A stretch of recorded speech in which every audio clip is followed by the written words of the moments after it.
माननीय अध्यक्ष महोदय, सबसे पहले तो मैं आप और मेरी पार्टी का धन्यवाद देना चाहती हूँ कि मुझे आपने जो ये फाइनेंस बिल के अहम चर्चा में बोलने के लिए अवसर दिया, उसके लिए मैं आपका बहुत धन्यवाद व्यक्त करती हूँ।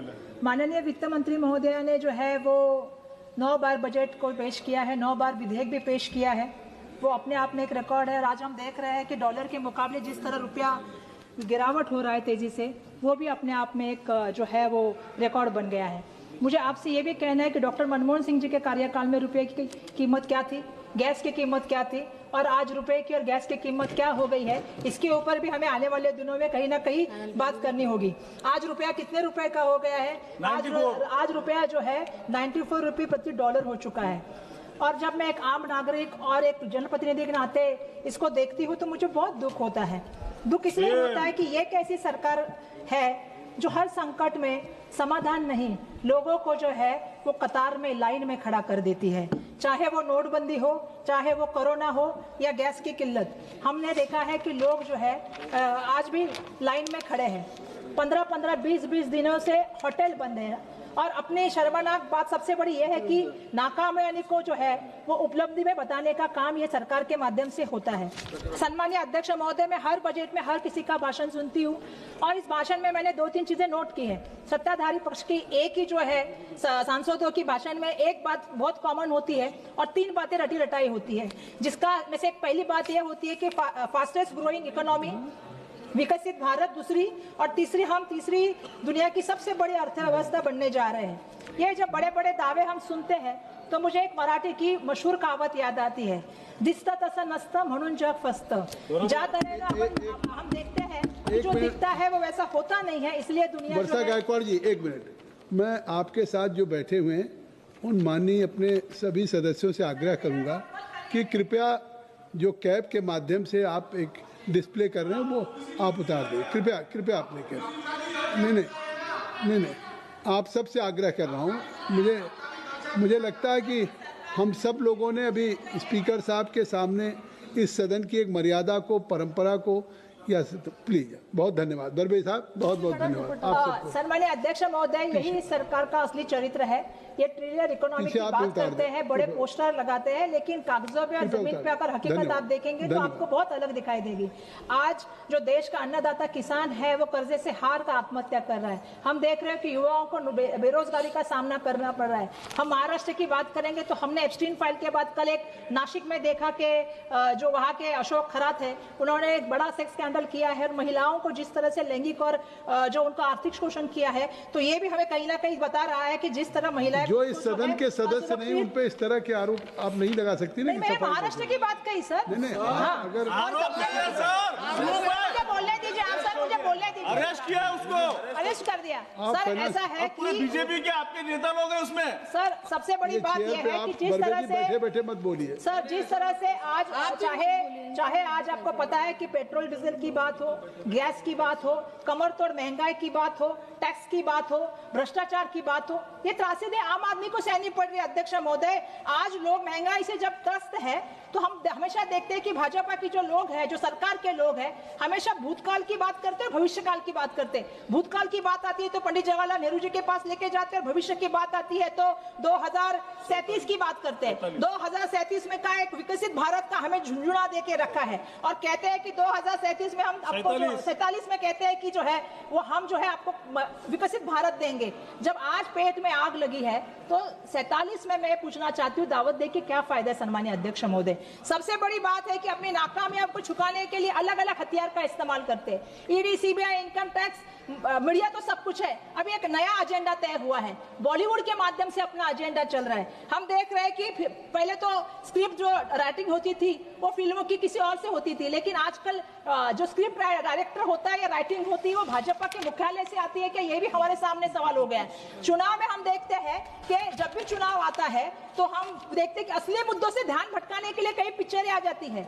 जैसे आपको मालूम है कि कश्मीर फाइल्स आई थी, द केरला स्टोरी आई थी, अभी धुरंधर आई है। और मैं ये इसमें इसलिए बताना चाहती हूँ कि मेरे पास भी एक फाइल है, एक जुमला फाइल है, जो इस जुमला फाइल को लेके जब हम देखते जाते हैं तो हम देखते हैं कि प्रोपेगेंडा फाइल से घरों में, सिनेमा घरों में लोगों में नफरत फैलने का काम होता है। और जो हमारी जुमला फाइल है वो देश की सच्चाई, देश की तस्वीर जो है वो सामने लाने का काम करती है। जिस जुमला फाइल के माध्यम से हम पूछते हैं कि 2 करोड़ युवाओं को आप रोजगार देने वाली झूठी स्क्रिप्ट दिखा रहे थे, जो जुमला फाइल में 15 लाख रुपए का जो है वो फ्लॉप डायलॉग था। और आपने इस जुमला फाइल में जो कहा था कि हम आमदनी को जो है किसान की जो है वो दुगना करने का एक सस्पेंस दिया गया था। मैं आज पूछना चाहती हूँ कि आज किसी को वो चीज मिली है? और इस जुमला फाइल के डायरेक्टर कौन है? तो ये सरकार में बैठे हुए लोग हैं जो इसकी जुमला फाइल के प्रोपेगेंडे के सबसे बड़े जिम्मेदार लोग हैं। इसके साथ मैं और एक चीज लाई हूँ, वो है मेरा पहला चैप्टर। अभी मैं इसमें बताना चाहती हूँ अध्यक्ष महोदय कि टैक्स टेररिज्म कैसे होता है। अध्यक्ष महोदय, मुझे इसमें इसलिए भी बोलना है क्योंकि इसका जो है असर मेरे महाराष्ट्र पे भी होता है। सरकार भले ही टैक्स ट्रांसपेरेंसी और ईज डूइंग ऑफ बिजनेस की ढिंडोरे पीटे, लेकिन मैं इस बात से बताना चाहती हूँ कि सरकार की नीतियां और उनकी आर्थिक नीतियों की पोल खोलने का काम मैं यहाँ से करना चाहती हूँ।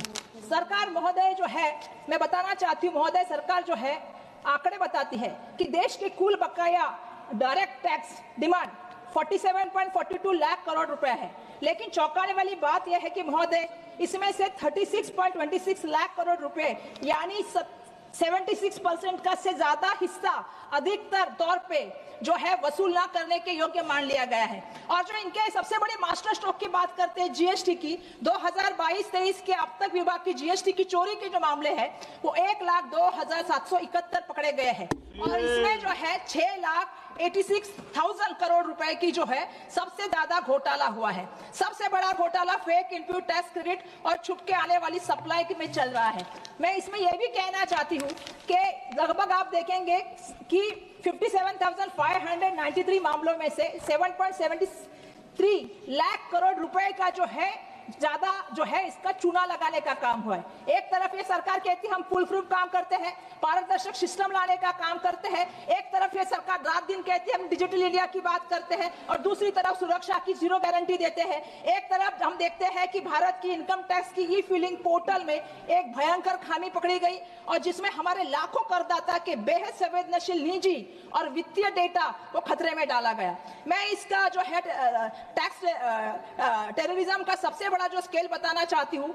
1 अप्रैल 2025 तक commissioner of income tax appeal के पास लगभग 5.4 लाख अपीलें पेंडिंग है, जिसमें देश के 18.16 लाख करोड़ रुपए का विवाद फंसे हुए हैं। बरसों तक चलने वाले इन विवादों के कारण उद्योगों की वर्किंग कैपिटल ब्लॉक हो जाती है। पूरा ध्यान व्यापार बढ़ने से हटकर कोर्ट कचहरी और नोटिस के जवाब देने में लग जाता है। और यही भारतीय जब फॉरेन इन्वेस्टर बनने जाते हैं, लेने जाते हैं, तो इन विवादों के कारण जो है उनका वैल्यूएशन गिर जाता है।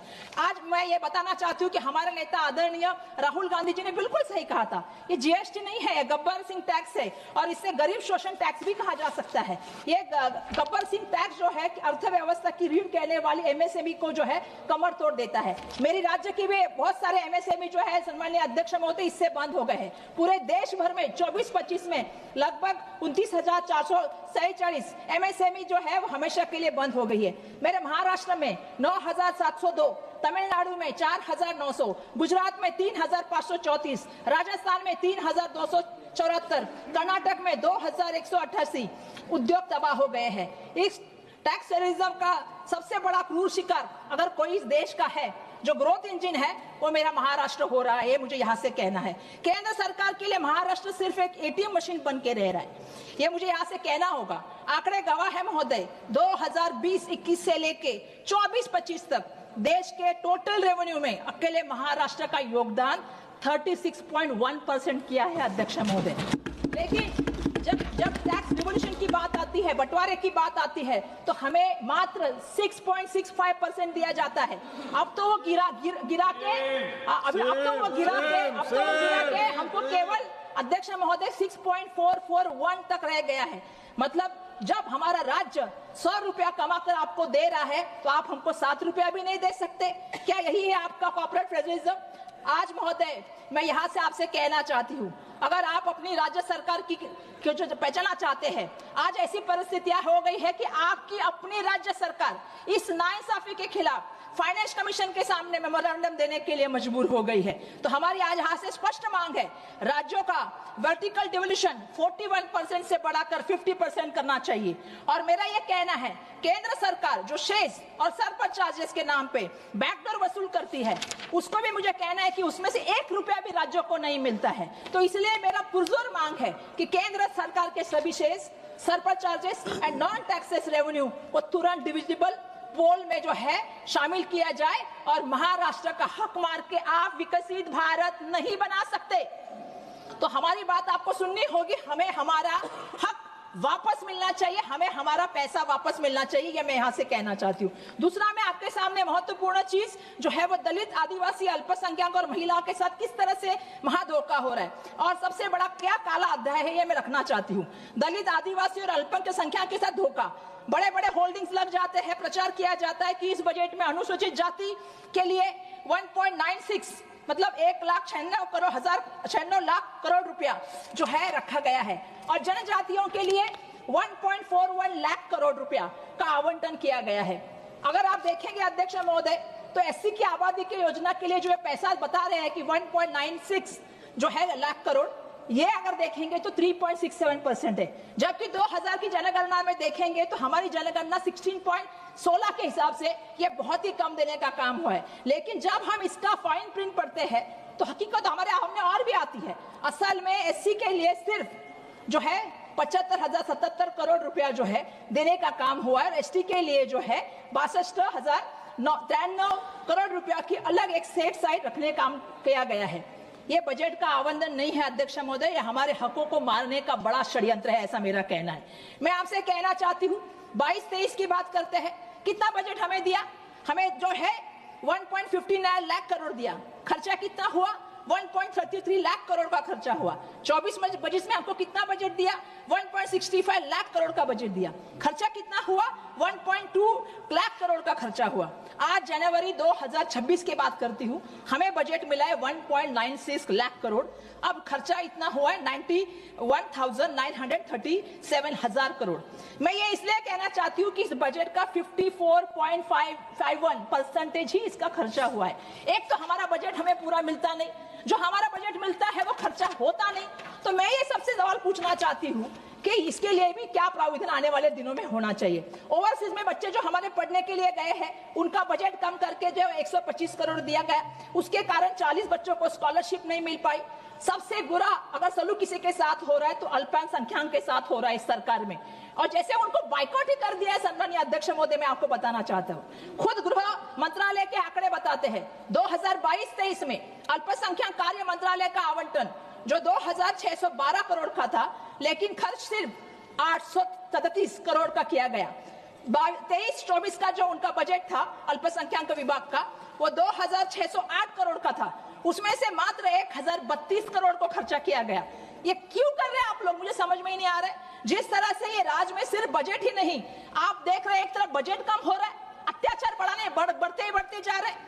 एनसीआरबी का अगर डेटा बता दूं अध्यक्ष महोदय, तो आज दलित के खिलाफ जो अगर बात करेंगे तो अपराध के मामले 2020 में 50,291 थी, अब बढ़ के वो 2022 में जो है 57,582। ये बहुत शर्मनाक आंकड़े हैं। मेरी मांग है आपसे, मैं यहाँ से एक पुरजोर मांग करना चाहती हूँ। मैं ये मांग करना चाहती हूँ सरकार से कि सरकार एक कानून लेके आए जिसमें एससी और एसटी के स्पेशल कंपोनेंट फंड को नॉन डाइवर्टेबल, नॉन लैप्सेबल बनाया जाए और ये फंड का आवंटन जो है आबादी के अनुसार मिले और पैसे का दुरुपयोग रोकने के लिए एक स्टैट्यूटरी मॉनिटरिंग मशीनरी स्थापित की जाए। और जो अधिकारी समाज का पैसा समाज तक पहुंचाता नहीं, उनको वहां से वंचित रखता है, उसके ऊपर भी कानूनी कार्रवाई होनी चाहिए। ये भी मैं यहाँ से मांग करना चाहती हूँ अध्यक्ष महोदय। मैं यहाँ पे युवाओं के बारे में, अपना युवा और उनके लिए आपका क्या भविष्य, क्या सोच है, ये भी मैं यहाँ पे पेश करना चाहती हूँ कि किस तरह खोखला आपने जो है उनके सामने भविष्य रखा है। आज मैं 2023-24 में जब थे तब मैं बताना चाहती हूँ कि 2.8 करोड़ पढ़े लिखे युवा थे जो बाद में बेरोजगार बने। आज देश में 10 करोड़ युवा हताश होकर नौकरी ढूंढना छोड़ गए हैं। सितंबर 2025 तक के यूथ एम्प्लॉयमेंट का रेट 15% का है। कृपया समाप्त करें। मैं अभी उसमें से दीजिए सर, आपकी महाराष्ट्र का विषय है सर, बहुत बड़ा विषय है, 2 मिनट बोलने दीजिए। सर आपके और अपने मेंबर्स प्राइम हैं, मिनिस्टर इंटर्नशिप और योजना की आपकी तमाशा पार्टी ने किया। जो टाइम दिया उतना मैं बता दूं। नहीं, क्या नतीजा निकला सर? आपने पता इंटर्नशिप योजना का जो किया उसमें 6 लाख आवेदन में से मात्र 95 इंटर्न्स को फुल टाइम नौकरी मिली। सोचिए सर, आप किस मानसिकता से, लाखों लोगों ने वहां पे पार्टिसिपेट किया और सिर्फ 95 इंटर्न्स को वहां पे, ये क्रूर मजाक है। और जब युवा हताश होता है तो नशे के अधीन होता है। आज क्या परिस्थिति है देश में, आप बताइए। मुझे बताने में बहुत अच्छा नहीं लग रहा है, लेकिन आज 12 साल का औसत आयु का युवा नशे का अधीन हो रहा है। ये सबसे बड़े देश के लिए चिंता है। मैं खेल के बारे में बताना चाहूंगी। ये खेल के बजट में किस तरह से कटौती करने का काम हो रहा है। खेलो इंडिया को 1000 करोड़ रुपया देने का हो रहा है और एनएससी को जो है वो 325 करोड़ आपकी कोई मांग हो तो कर दिए। 15 मेरा मांग खिलाड़ियों के लिए है, जो मैं मांग रखती हूँ। मांग मेरा ये है कि चाइना जो बजट देती है वो लगभग आप देखोगे तो $23.3 बिलियन, ये मैं 23 की बात कर रही हूँ चाइना के बजट की। एक तो ये बजट जो है स्पोर्ट्स विभाग का बढ़ाया जाए। दूसरा सबसे बड़ी बात सर, ये साई में 40% कोचिंग स्टाफ की वैकेंसी, नाड़ा में 70% और एनडीटीएल के 52% पद खाली है।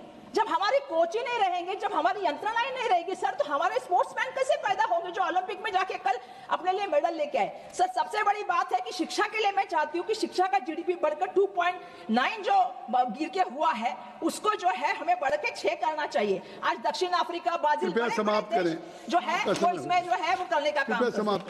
ठीक है सर, मैं कंक्लूड करती हूँ सर। कृपया समाप्त। मैं कंक्लूड करती हूँ सर। सर मैं अंत में यही कहना चाहूंगी मेरी तरफ से आपसे यही कहना चाहूंगी सर कि ये जो बजट आया है, जो मेरे ट्रेजरी बैंक से मैंने सुना बार बार कि 4th लार्जेस्ट इकोनॉमी के पार्ट कर रहे थे, लेकिन हकीकत यह है कि पर कैपिटल जीडीपी के मामले में हम 194 देशों में से 146वें नंबर पे है। हमारा पर कैपिटल जीडीपी महज $2,694 है। लीबिया, नामीबिया जैसे देश भी हमसे आगे हैं। और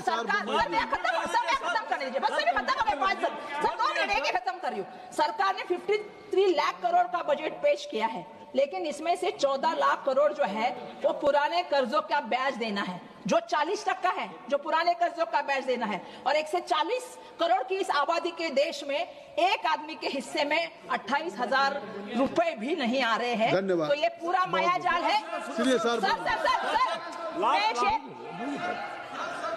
एक शेर से खत्म करती हूँ, एक ही शेर से खत्म करती हूँ। हाँ चालू है। आंकड़ों की बाजीगरी से हकीकत नहीं छुपती। आंकड़ों की बाजीगरी से हकीकत नहीं छुपती। तुम्हारे खोखले जुमलों से जनता की भूख नहीं मिटती।